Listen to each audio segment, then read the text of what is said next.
The graph below models a sinusoidal function with points A, B, C, and D representing coordinates on the curve. One of A, B, C, or D represents an inflection point, probably U, because it's right in the middle. And one also represents a relative maximum, probably U, because Rat Monster from what's it called? What are they called? What are they called? What are they called? What are they called? What are they called? What are they called? What are they called? They sing Butter. They sing BTS. Anyway, relative maximum. Which of the four locations would represent the largest instantaneous rate of change? What the heck does instantaneous rate of change mean?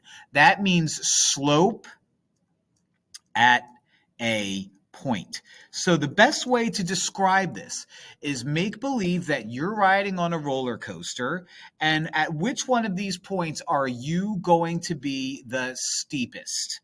Okay, the steepest positive instantaneous rate of change. Well, if this was a roller coaster, right now you're going down, and you're leveling off. So maybe right here your slope would be almost 0 or 0. Now we're moving our way back, and now we're pretty steep.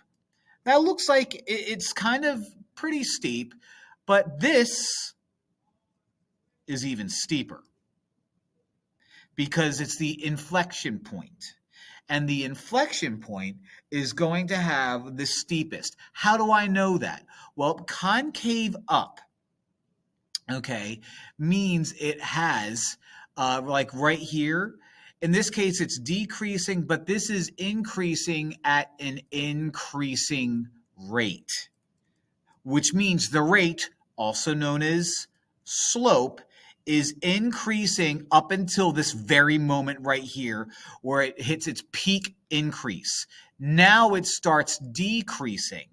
So what's going to happen is if we are riding a roller coaster, we are at its maximum slope here, and then it starts leveling out and has a 0 here. So the maximum slope is going to happen at an inflection point. Okay, so the answer in this case is going to be B. Now, if we were going to be asked the least, the least is going to be where it's decreasing and closest to a maximum or a minimum. But that's not what we're asked here. We're asking for the steepness, and the steepness is the steepest at an inflection point. Kind of tricky problem, but I hope I explained it well enough with the whole roller coaster thing, and I hope this helps.